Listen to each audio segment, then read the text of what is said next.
Libro Palabras de Vida del Gran Maestro. Capítulo 21. ¿Cómo se decide nuestro destino? Este capítulo está basado en Lucas 16, 19-31. En la parábola del hombre rico y Lázaro, Cristo muestra que los hombres deciden su destino eterno en esta vida. La gracia de Dios se ofrece a cada alma durante este tiempo de prueba. Pero si los hombres malgastan sus oportunidades en la complacencia propia, pierden la vida eterna. No se les concederá ningún tiempo de gracia complementario. Por su propia elección han constituido una gran sima entre ellos y su Dios. Esta parábola presenta un contraste entre el rico que no ha hecho de Dios su sostén y el pobre que lo ha hecho. Cristo muestra que viene el tiempo en que será invertida la posición de las dos clases. Los que son pobres en los bienes de esta tierra, pero que confían en Dios y son pacientes en su sufrimiento, algún día serán exaltados por encima de los que ahora ocupan los puestos más elevados que puede dar el mundo, pero que no han rendido su vida a Dios. Había un hombre rico, dijo Cristo, que se vestía de púrpura y de lino fino, y hacía cada día banquete con esplendidez. Había también un mendigo llamado Lázaro, el cual estaba echado a la puerta de él, lleno de llagas, y deseando hartarse de las migajas que caían de la mesa del rico. El rico no pertenecía a la clase representada por el juez inicuo, que abiertamente declaraba que no hacía caso de Dios ni de los hombres. El rico pretendía ser hijo de Abraham. No trataba con violencia al mendigo, ni lo echaba porque le era desagradable su aspecto. Si el pobre y repugnante individuo podía consolarse contemplándolo cuando entraba por su puerta, el rico estaba de acuerdo con que permaneciera allí. Pero revelaba una egoísta indiferencia a las necesidades de su hermano doliente. Entonces no había hospitales en los cuales se cuidara a los enfermos. Se llamaba la atención de aquellos a quienes el Señor había confiado riquezas, hacia los doloridos y necesitados, para que éstos recibieran socorro y simpatía. Tal era el caso del mendigo y el rico. Lázaro necesitaba grandemente socorro, porque no tenía amigos, hogar, dinero ni alimento. Sin embargo, mientras el rico noble podía suplir todas sus necesidades, lo dejaba en esa condición día tras día. El que podía aliviar grandemente los sufrimientos de su prójimo, vivía para sí, como muchos lo hacen hoy día. En la actualidad hay muchos, muy cerca de nosotros, que están hambrientos, desnudos y sin hogar. El descuido manifestado por nosotros al no dar de nuestros medios a esos necesitados y dolientes, nos carga con una culpabilidad que algún día temeremos afrontar. Toda avaricia es condenada como idolatría. Toda complacencia egoísta es una ofensa a la vista de Dios. Dios había hecho del rico un mayordomo de sus medios, y su deber era atender casos tales como el del mendigo. Se había dado el mandamiento: amarás a Jehová tu Dios de todo tu corazón, y de toda tu alma, y con todo tu poder, y amarás a tu prójimo como a ti mismo. El rico era judío, y conocía este mandato de Dios. Pero se olvidó de que era responsable por el uso de esos medios y capacidades que se le habían confiado.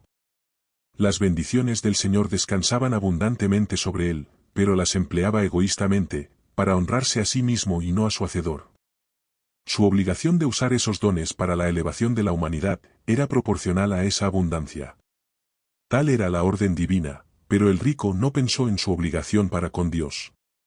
Prestaba dinero, y cobraba interés por lo que había prestado, pero no pagaba interés por lo que Dios le había prestado. Tenía conocimiento y talentos, pero no los utilizaba. Olvidado de su responsabilidad ante Dios, dedicaba al placer todas sus facultades. Todo lo que lo rodeaba, su círculo de diversiones, la alabanza y la lisonja de sus amigos, ministraba a su gozo egoísta. Tan absorto estaba en la sociedad de sus amigos que perdió todo sentido de su responsabilidad de cooperar con Dios en su ministración de misericordia. Tuvo oportunidad de entender la palabra de Dios y practicar sus enseñanzas, pero la sociedad amadora del placer que él escogió ocupaba de tal manera su tiempo que se olvidó del Dios de la eternidad. Vino el tiempo en que se realizó un cambio en la condición de los dos hombres. El pobre había sufrido todos los días, pero había sido paciente y soportado en silencio. Con el transcurso del tiempo murió y fue enterrado. No hubo lamentaciones por él, pero mediante su paciencia en los sufrimientos había testificado por Cristo, había soportado la prueba de su fe, y a su muerte se lo representa llevado por los ángeles al seno de Abraham. Lázaro representa a los pobres dolientes que creen en Cristo. cuando suene la trompeta, y todos los que están en la tumba oigan la voz de Cristo y salgan, recibirán su recompensa, pues su fe en Dios no fue una mera teoría, sino una realidad. Murió también el rico, y fue sepultado. Y en el infierno alzó sus ojos, estando en los tormentos, y vio a Abraham de lejos, y a Lázaro en su seno. Entonces él, dando voces, dijo, Padre Abraham, ten misericordia de mí, y envía a Lázaro que moje la punta de su dedo en agua, y refresque mi lengua, porque soy atormentado en esta llama. En la parábola Cristo estaba haciendo frente al público en su propio terreno. La doctrina de un estado de existencia consciente entre la muerte y la resurrección era sostenida por muchos de aquellos que estaban escuchando las palabras de Cristo. El Salvador conocía esas ideas, e ideó su parábola de manera tal que inculcara importantes verdades por medio de esas opiniones preconcebidas. Colocó ante sus oyentes un espejo en el cual se habían de ver a sí mismos en su verdadera relación con Dios. Empleó la opinión prevaleciente para presentar la idea que deseaba destacar en forma especial, es a saber, que ningún hombre es estimado por sus posesiones, pues todo lo que tiene le pertenece en calidad de un préstamo que el Señor le ha hecho. Y un uso incorrecto de estos dones lo colocará por debajo del hombre más pobre y más afligido que ama a Dios y confía en Él. Cristo desea que sus oyentes comprendan que es imposible que el hombre obtenga la salvación del alma después de la muerte. Hijo, se le hace responder a Abraham, acuérdate que recibiste tus bienes en tu vida, y Lázaro también males, mas ahora éste es consolado aquí, y tú atormentado. Y además de esto, una grande sima está constituida entre nosotros y vosotros, que los que quisieren pasar de aquí a vosotros no pueden, ni de allá pasar acá. Así Cristo presentó lo irremediable y desesperado que es buscar un segundo tiempo de gracia. Esta vida es el único tiempo que se le ha concedido al hombre para que en él se prepare para la eternidad. El hombre rico no había abandonado la idea de que él era un hijo de Abraham, y en su aflicción se lo representa llamándolo para pedirle ayuda. Padre Abraham, clamó, ten misericordia de mí. No oró a Dios, sino a Abraham. Así demostró que colocaba a Abraham por encima de Dios, y que confiaba en su relación con Abraham para obtener la salvación. El ladrón que se hallaba en la cruz dirigió su oración a Cristo.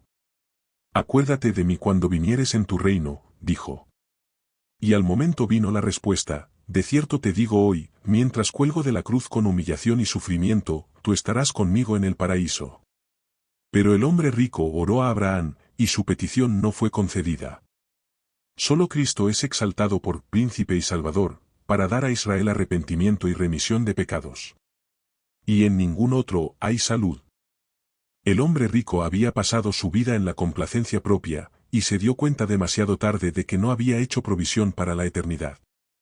Comprendió su insensatez, y pensó en sus hermanos, los que seguirían el mismo camino que él, viviendo para agradarse a sí mismos. Entonces hizo esta petición, ruégote pues, Padre, que le envíes a Lázaro, a la casa de mi padre, porque tengo 5 hermanos, para que les testifique, porque no vengan ellos también a este lugar de tormento. Pero Abraham le dijo, a Moisés y a los profetas tienen, óiganlos. Él entonces dijo, no, padre Abraham, mas si alguno fuere a ellos de los muertos, se arrepentirán. Mas Abraham le dijo, si no oyen a Moisés y a los profetas, tampoco se persuadirán, si alguno se levantare de los muertos. Cuando el hombre rico solicitó evidencia adicional para sus hermanos, se le dijo sencillamente que si se les concediera tal evidencia no se convencerían. Su pedido implica un reproche a Dios. Era como si el rico hubiera dicho, si me hubieses amonestado cabalmente, no estaría hoy aquí. Se lo representa a Abraham respondiendo a este pedido de la siguiente forma, tus hermanos han sido suficientemente amonestados. Se les ha concedido luz, pero ellos no quisieron ver, se les ha presentado la verdad, pero no la quisieron oír. Si no oyen a Moisés y a los profetas, tampoco se persuadirán, si alguno se levantare de los muertos. Estas palabras demostraron ser ciertas en la historia de la nación judía. El último y culminante milagro de Cristo fue la resurrección de Lázaro de Betania, después que había estado muerto durante 4 días. Se les concedió a los judíos esta maravillosa evidencia de la divinidad del Salvador, pero la rechazaron. Lázaro se levantó de los muertos, y presentó ante ellos su testimonio, pero endurecieron su corazón, contra toda evidencia, y hasta trataron de quitarle la vida. La ley y los profetas son los agentes señalados por Dios para la salvación de los hombres. Cristo dijo, presten ellos oído a estas evidencias. Si no escuchan la voz de Dios en su palabra, el testimonio de un ser levantado de los muertos no sería escuchado. Aquellos que prestan oído a Moisés y a los profetas no necesitarán más luz o conocimiento de los que Dios les ha dado, pero si los hombres rechazan la luz, y dejan de apreciar las oportunidades que les fueron otorgadas, no oirían si uno de los muertos fuera a ellos con un mensaje. No se convencerían ni aun por esta evidencia, porque aquellos que rechazan la ley y los profetas endurecen de tal suerte su corazón que rechazarían toda luz. La conversación sostenida entre Abraham y el hombre que una vez fuera rico es figurada. La lección que hemos de sacar de ella es que a todo hombre se le ha concedido el conocimiento suficiente para la realización de los deberes que de él se exigen. Las responsabilidades del hombre son proporcionales a sus oportunidades y privilegios. Dios concede a cada uno la luz y la gracia suficientes para que efectúe la obra que le ha dado. Si el hombre deja de hacer lo que una pequeña luz le muestra que es su deber, una mayor cantidad de luz revelará únicamente infidelidad y negligencia en aprovechar las bendiciones concedidas. El que es fiel en lo muy poco, también en lo más es fiel, y el que en lo muy poco es injusto, también en lo más es injusto. Aquellos que rehúsan ser iluminados por Moisés y los profetas, y piden que se realice algún maravilloso milagro, no se convencerían tampoco si su deseo se realizara. La parábola del hombre rico y Lázaro muestra cómo son apreciadas en el mundo invisible las dos clases que se representan. No hay ningún pecado en ser rico, si las riquezas no se adquieren injustamente. Un hombre rico no es condenado por tener riquezas, pero la condenación descansa sobre él si los medios que se le han confiado son gastados egoístamente. Mucho mejor sería que colocara su dinero ante el trono de Dios, usándolo para lo bueno. La muerte no puede convertir en pobre a un hombre que de esta manera se dedica a buscar las riquezas eternas.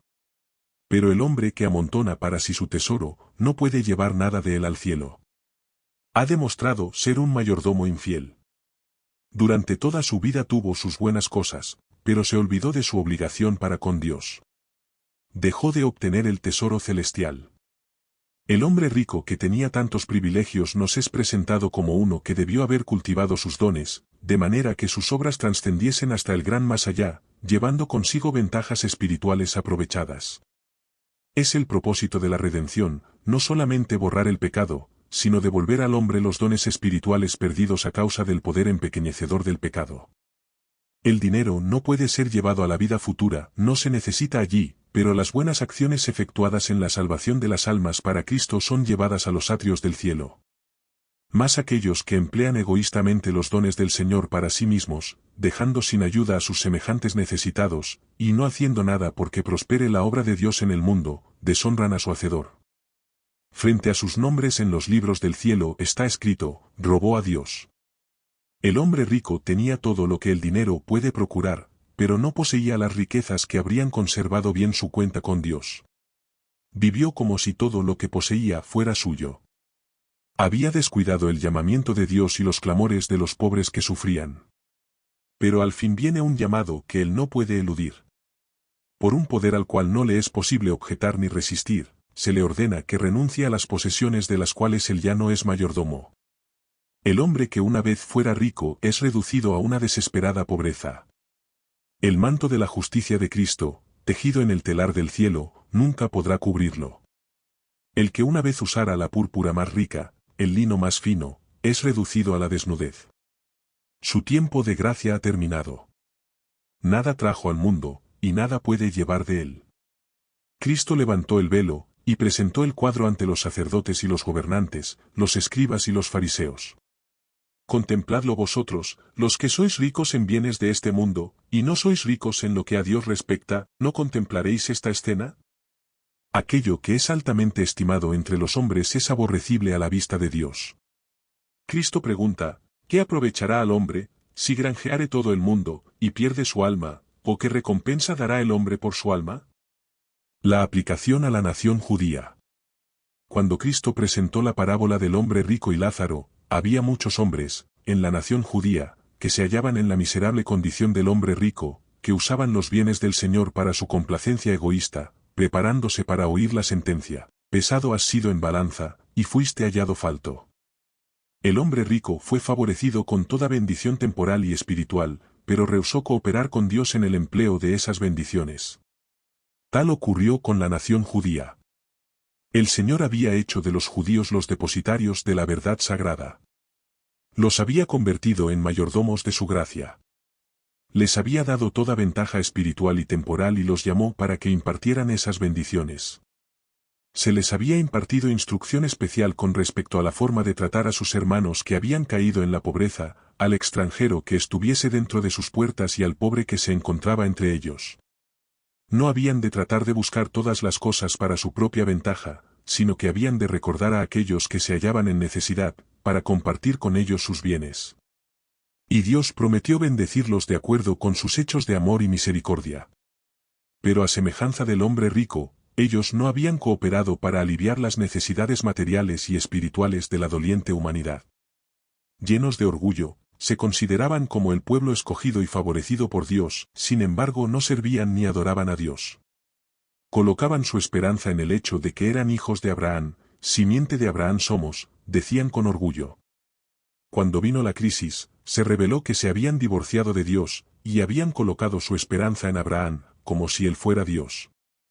Cristo anhelaba hacer brillar la luz dentro de las mentes entenebrecidas del pueblo judío. Les dijo: si fuerais hijos de Abraham, las obras de Abraham haríais. Empero ahora procuráis matarme, hombre que os he hablado la verdad, la cual he oído de Dios. ¿No hizo esto Abraham? Cristo no reconoció ninguna virtud en el linaje. Él enseñó que la relación espiritual sobrepuja toda relación natural. Los judíos pretendían haber descendido de Abraham, mas al dejar de hacer las obras de Abraham demostraron no ser verdaderos hijos. Tan solo aquellos que demuestran estar espiritualmente en armonía con Abraham, al obedecer la voz de Dios, son considerados como sus verdaderos descendientes. Aunque el mendigo perteneciera a la clase que los hombres consideraban inferior, Cristo lo reconoció como a uno con quien Abraham hubiera tenido la más íntima amistad. El hombre rico, aunque rodeado de todos los lujos de la vida, era tan ignorante que colocó a Abraham en el lugar donde debía haber estado Dios. Si hubiera apreciado sus exaltados privilegios, y hubiera permitido que el Espíritu de Dios modelara su mente y su corazón, habría tenido una posición completamente distinta. Esto ocurría también con la nación a la cual representaba.